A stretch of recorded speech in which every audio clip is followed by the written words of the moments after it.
여러분, 병자호란은 1636년 12월 18일에서 1637년 2월 24일까지 우리나라 조선과 청나라 사이에 벌어진 전쟁입니다.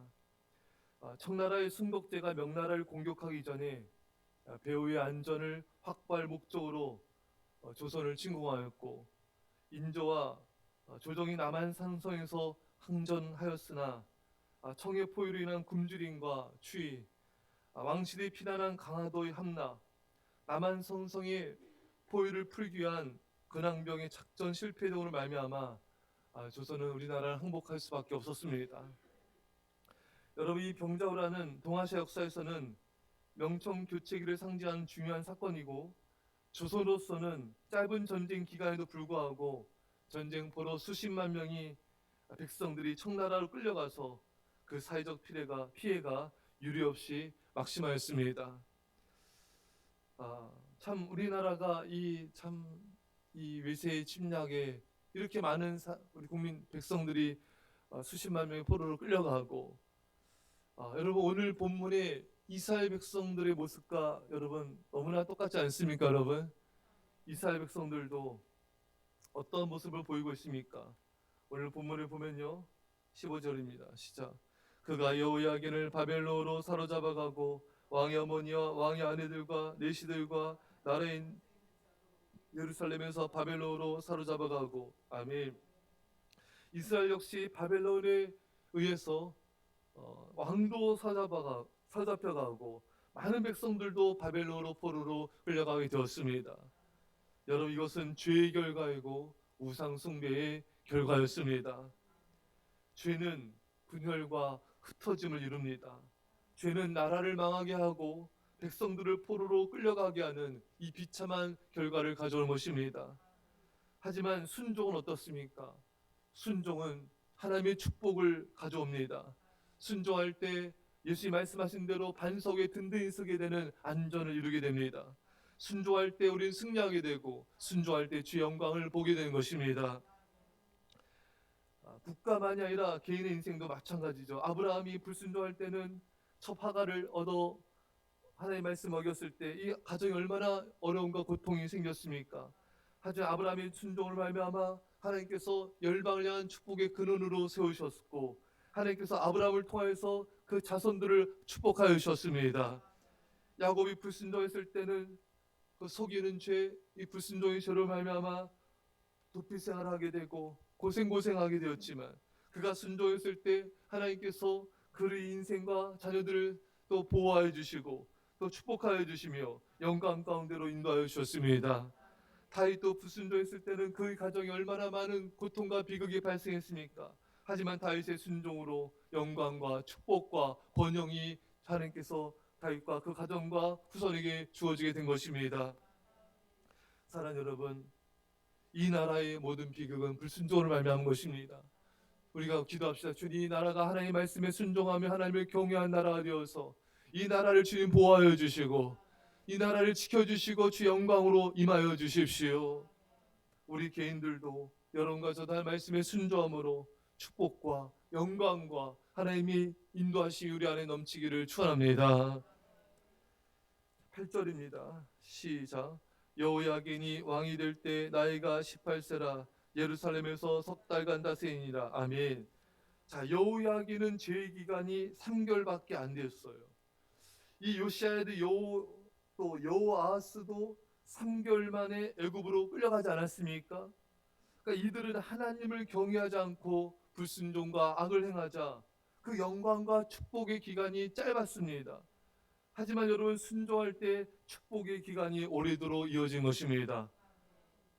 여호아하스는 불순종하여 애굽으로 끌려가 죽게 되는 이런 불명예스러운 죽음을 맞이하게 되었죠. 여호야긴도 여러 불순종으로 항복하고 끌려가고 이 불명예스러운 왕이 되지 않았습니까? 수치스러운 태장이 되었던 것입니다. 여러분, 죄는 우리 인생을 불명예스럽게 만들고 수치스럽게 만드는 것입니다. 신명기 18장 37절에 여호와께서 너를 끌어가시는 모든 민족 중에서 내가 놀람과 속담과 비방거리가 될 것이라. 여러분, 이 신명기 말씀은 그대로 이루어졌습니다. 이스라엘 백성들이 하나님을 멀리하고 우상 숭배와 불순종의 길을 걸어갔을 때 그들은 이방 나라의 포로로 끌려가게 되고, 이방 나라가 이스라엘 백성들의 비방을, 이 속담과 비방거리 그거밖에 되지 않지 않습니까 여러분? 저 이스라엘 백성 나라가 하나님 멀리하고 우상을 섬기더니 저렇게 포로로 끌려가고 나라가 망하게 되었다. 이 얼마나 여러분 속담과 비방거리로 전락하였습니까? 여러분, 하나님이 우리가 불순종하고 우상을 섬기고 우상 숭배하는 삶을 살게 되면은 수치스럽게 하겠다고 말씀하셨지만, 우리가 순종과 충성할 때 우리 인생을 하나님께서 영광스럽게 만들며 명예스럽게 퇴장하도록 만들어 주신 것입니다. 미국 제39대 대통령 지미 카터는 현직 때보다 퇴임 후가 더 빛나는 인생을 살았던 하나님의 사람입니다. 재선에 실패한 지미 카터는 1981년 단임으로 백악관을 떠나야 했습니다. 그런 지미 카터는 스웨덴 한림원에서 주는 2002년에 노벨상을 수상하게 되었습니다. 그것도 대통령에서 물러난 지 22년 만의 일이죠. 도대체 이 기간 동안 어떤 일이 벌어졌는가? 이 지미 카터는 아무런 보수나 명예도 없이 북한과 니카라과, 동티모르, 쿠바 등 분쟁 지역을 찾아서 화해와 협상의 메신저 역할을 이루었습니다. 평화를 이루는 자가 되었던 것입니다. 또 집 없는 자들이 집을 지어주는 그런 운동을 일으키지 않았습니까 여러분? 이 지미 카터는 그 인생의 노년이 정말 명예스럽고 정말 하나님의 영광을 드러내는 그런 인생을 살았던 것입니다. 하나님을 기쁘시게 하는 명예스러운 인생, 우리도 그와 같은 인생을 살아야 됩니다. 대통령 때보다도 인생의 노년과 말년이 더 영광스러운 그런 인생을 사는 그 인생 우리는 본받아야 되는 것입니다. 여러분, 처음도 중요하지만 끝도 말년도 하나님을 사랑하는 순종의 삶을, 영광스러운 삶을 사는 것이 중요한 것입니다. 이스라엘 왕들을 보십시오. 악을 행하다 죽고 포로로 끌려가고 반역으로 죽임당한 왕들을 우리 많이 보게 됩니다. 또한 처음에는 충성했지만 끝이 안 좋은 왕들도 보게 됩니다. 요아스 왕도 여호야다 제사장의 말을 잘 들을 때는 하나님이 그를 높여주시고 지켜주셨지만, 그가 범죄했을 때는 이 신하들의 반역으로 죽임을 당하는 불명예스러운 그런 말년을 보내지 않았습니까? 사랑 여러분, 우리는 처음과 끝이 같은 일평생 하나님을 예배한 그런 인생이 되어야 됩니다. 처음과 끝이 같은 일평생 중보자로 헌신한 하나님의 인정을 받아야 됩니다. 일평생 묵묵히 주님의 몸된 게 충성하는 명예스러운 인생이 되어야 되는 것입니다. 이렇게 명예스러운 인생을 살아갈 때 하나님께서는 천국에서도 인정하시고 칭찬과 큰 상으로 갚아주신 것입니다. 오늘 본문에 보면요, 10절을 보면요, 시작. 그때 바벨론의 왕 느부갓네살의 신복들이 예루살렘에 올라와서 그 성을 에워싸니라. 아멘. 자, 이제는 이 바벨론 느부갓네살 왕이 직접 이제 예루살렘을 쳐들어오는 것입니다. 전에도 유다를 파괴하려고 군대를 보낸 적이 있죠. 자, 24장 2절입니다. 자, 시작. 여호와께서 그의 종 선지자를 통하여 하신 말씀과 같이 갈대아의 부대와 아람의 부대와 모압의 부대와 암몬 자손의 부대를 여호야김으로 보내 유다를 쳐 멸하러 하시니. 아멘. 자, 예전에도 이 유다를 파괴하려고 이렇게 군대를 파견했는데 이번에는 직접 와가지고 예루살렘을 포위하고 있는 것입니다. 여러분, 신명기 28장 49절 말씀에 곧 여호와께서 멀리 땅 끝에서 한 민족을 독수리가 날아온 것 같이 너를 치러 오게 하시리니 이는 내가 그 언어를 알지 못하는 민족이요. 이게 하나님은 벌써 모세 때 오래전부터 너희가 불순종하며 우상을 섬기면은 먼 나라, 이런 바벨론 같은 먼 나라를 들어가지고 너희를 징벌하며 심판하겠다는 그 말씀이 성취되었습니다. 또한 순종하면 축복의 말씀이 성취된다는 그 말씀도 이루어진 걸 우리는 성경을 통해 볼 수 있습니다. 여러분과 저는 이 말씀을 두려워해야 돼요. 말씀을 믿고 순종함을 통하여 축복의 약속이 성취되시기를 축원합니다. 12절입니다. 12절 시작.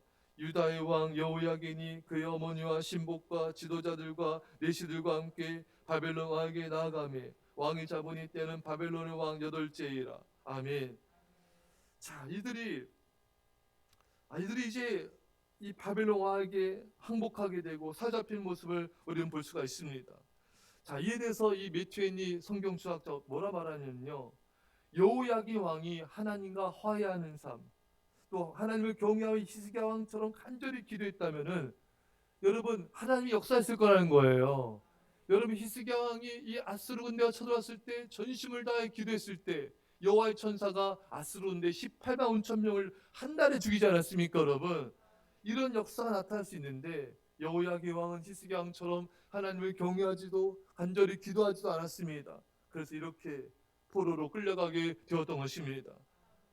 사랑하는 여러분, 여러분과 저는 하나님을 찾으며 전심을 다해 기도함을 통하여 정말 놀라운 상상할 수 없는 역사와 부흥을 이뤄가는 중보자 될 수 있기를 축원합니다.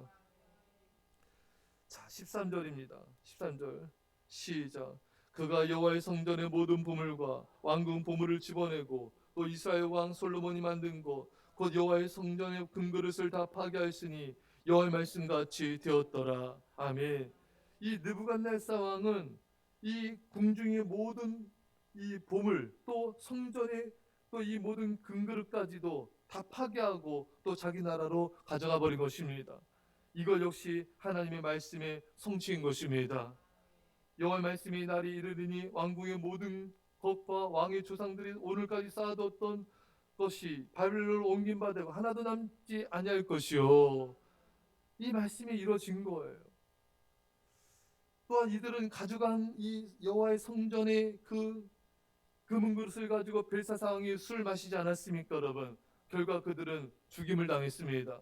다니엘서 5장 30절에 그날 밤에 갈대아 왕 벨사살이 죽임을 당하였고, 이들이 이 여호와의 성물을 함부로 대했을 때 그들은 죽임을 당한 걸 보게 됩니다.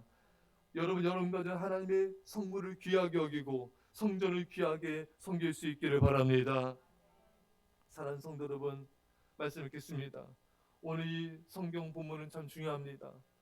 이스라엘의 결말이 어떻게 되는지 우리는 알 수가 있습니다. 우리는 불순종을 두려워하고 우상 숭배를 두려워하며 하나님보다 더 사랑하는 세상 것들을 더 사랑하는 것을 우리는 멀리해야 되는 것입니다. 우리는 예배를 소중히 여기며 날마다 예배자의 삶을 살아가야 됩니다. 우리는 하나님의 교회의 몸된 교회를 사랑하며 충성하며 섬기는 삶, 하나님을 사랑하는 삶을 살아가야 되는 것입니다. 그것이 내가 사는 길이고 가정이 사는 길이며 교회가 민족이 사는 길인 것입니다. 불순종과 우상숭배, 하나님을 멀리하는 것은 우리 개인과 공동체와 나라를 망하게 하지만 우리 하나님을 순종하며 하나님을 사랑할 때 우리 인생은 영광스러운 인생이 될 것입니다. 이런 은혜가 있기를 간절히 축원합니다. 기도하겠습니다. 사랑의 아버지 하나님, 우리가 불순종과 하나님을 멀리하는 우상숭배의 삶을 통하여 아버지 비방거리와 또 불명예와 또 망한 인생이 되지 않게 하여 주옵소서. 오로지 하나님만을 사랑하며 말씀에 순종하는 하나님의 경외하는 삶을 살아서 우리 인생이 참으로 영광스러운 인생이 되게 하여 주옵소서. 감사드리며 예수님의 이름으로 기도합나이다. 아멘.